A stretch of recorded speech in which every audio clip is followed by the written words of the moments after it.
Thank you, Ambassador Winkler, for hosting this very important event tonight on this auspicious day. We appreciate your kind hospitality and that of the Diplomatic Academy of Vienna.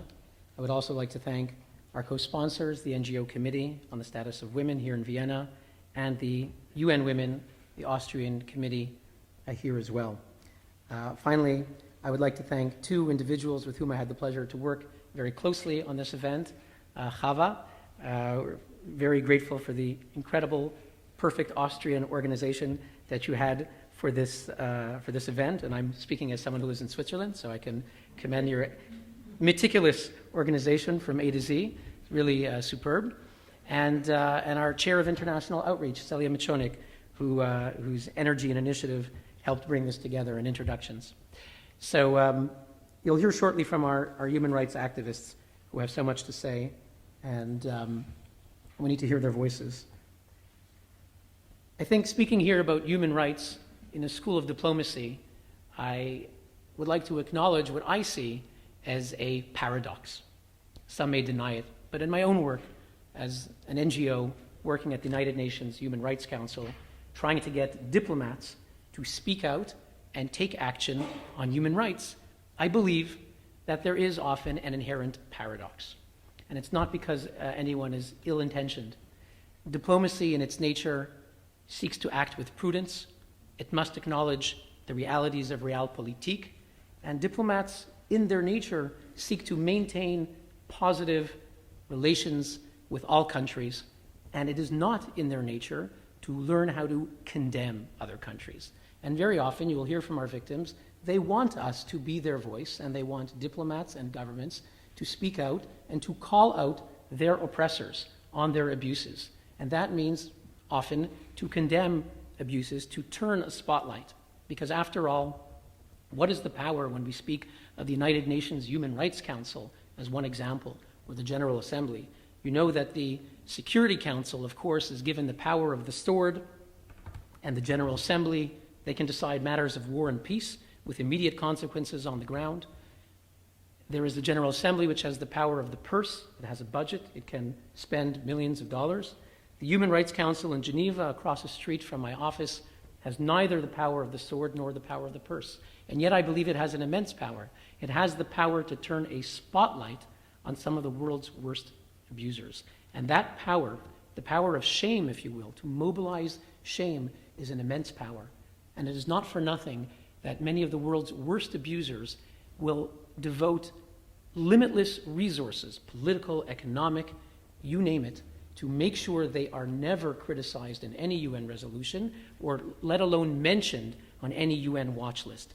They understand the power of this spotlight. When you have an international body that says that this country is a violator of human rights, it damages that country's reputation, especially those countries that are not freely elected.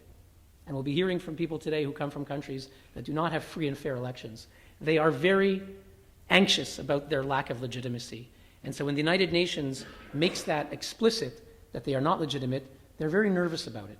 And so they do whatever they can not to be criticized. And so it's so important that diplomats speak out. And yet I say there's a paradox, because diplomats, in their nature, in the nature of seeking to maintain good bilateral relations, it is not in their nature, or the mandate given them on a regular basis, to condemn other countries and to provoke poor relations, conflict with other countries.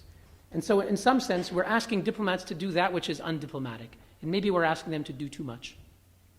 And yet, I mean, you could say that, why do we even bother asking diplomats at the United Nations or governments to speak out on Cuba or Iran or Mauritania and their human rights situation? Why ask them? It's not their job to be fully candid.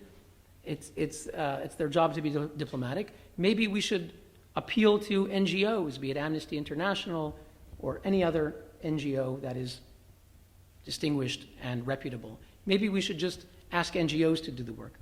The reality, though, is that although NGOs are necessary, we see that they are not sufficient. At the end of the day, the United Nations is the only intergovernmental body that is regarded as having unique legitimacy, the repository of international legitimacy. And at the end of the day, governments have power. Governments are those with armies, they're the ones who have the most influence. At the end of the day, it matters what diplomats say. You will never get a headline in the world saying 10 NGOs said that this country criticized human rights. You'll get some headline, but it won't be a page one headline. But when you say the United Nations condemned this country, that can often be a page one headline. At the end of the day, we need their voices and we need their power. If we want to stop Colonel Gaddafi from murdering his own people, the United Nations Security Council gave a mandate and action happened. If we want to get decisions in other places, we turn to countries that have power to really stop genocide. In the end, an NGO cannot stop genocide. We can sound the alarm, but someone who's going to send troops, as what happened with NATO in Bosnia and other examples where it's been attempted, your only hope is to ask those who have troops to really do it. So in the end of the day, despite the paradox, we need governments. We need their voice. And so my question in just a few minutes is, are we being that voice? Are we at the United Nations being the voice that the victims, the human rights dissidents and activists ask us to be? And I think the answer is mixed. And today is an important day. As was mentioned, it's the International Day for the Elimination of Violence Against Women.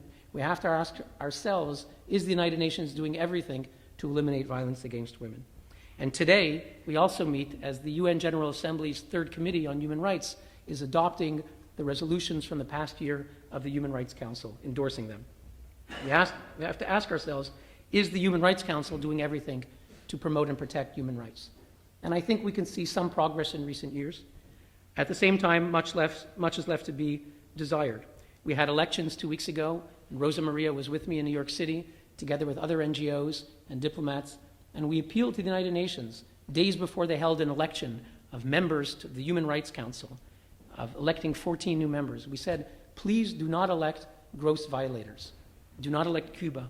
Do not elect China. Do not elect Russia. Do not elect Saudi Arabia. We're speaking today about violence against women. Women who get raped in Saudi Arabia are often those who get punished and not the rapist. The victim gets the lashes. And there's so much more one could talk about women in Saudi Arabia. But sadly, those 4 countries were elected. China, Russia, Cuba, Saudi Arabia were elected with overwhelming numbers to the Human Rights Council.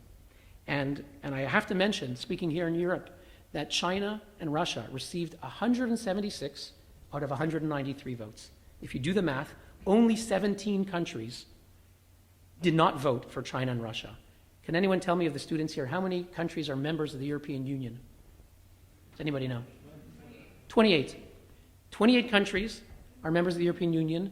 Only 17 did not vote for them. That means at least 11 countries of the European Union voted for China and Russia. At least 11. And if you assume that some other countries, maybe America, maybe Canada, maybe Australia, did not vote for them, then maybe it's 15 countries of the European Union voted affirmatively for China and Russia. And a secret ballot. There was no tit for tat that was guaranteed because it was a secret ballot. They voted for them. How do you explain that? I'll leave that as an open question. And in speaking about the election of these human rights abusers, when the resolution of the Human Rights Council says expressly that in voting for candidates, one must look at their record on human rights. And Kofi Annan, when he created the council, said, we need members with a solid record of protection and promotion of human rights. So I'm not sure if we're living up to the standards that we set when we created the council and the promises that we made to victims. And I think if we look at our victims today, I think we have to look inward. And when I see Rosa Maria Paya, whose father was Waldo Paya, the great dissident who died under very mysterious circumstances last year, and many believe he was killed by the government, I think we have to apologize, because in 2007, the Human Rights Council eliminated the mandate on Cuba. And there hasn't been one resolution on Cuba of the Human Rights Council. There used to be in the old Human Rights Commission. But for the past 6-7 years, there's been nothing. And instead, Cuba is elected as one of the judges on human rights. And I think when we look at Abedin Merzoug from Mauritania, who will speak to us about slavery there, where the numbers can be 500,000, maybe more, still live in slavery. And I speak about women, and Abedin and I were speaking about Noura, this young woman that Abedin's organization is trying to save, a young teenager who's been a slave virtually her whole life. And there's been a sit-in. She's in the city of Bouti Limit, 100 kilometers away, 150 kilometers away from the capital. And Abedin's group has been trying to do a sit-in in the police station to free her. And I think we have to apologize to Noura, that Mauritania today was elected as vice president of the Human Rights Council. This past year, as we speak today, Mauritania, the country noted for slavery by the UN Committee on Experts, because there was a UN committee only a few weeks ago that did speak out. The expert body spoke out and talked about being one of the worst countries in the world, if not the worst, on slavery. And yet the political body, the 47-nation Human Rights Council, still maintains Mauritania as a vice president. And I think we have to apologize to Noura. And as I look at Marina, I have to say that the General Assembly did adopt a strong resolution, as they have adopted every year, led by Canada and supported by Austria and other countries. And we can take pride that the UN has spoken out. And yet, the resolution in Geneva is weak. It says almost nothing. We have a rapporteur, but it's a weak resolution.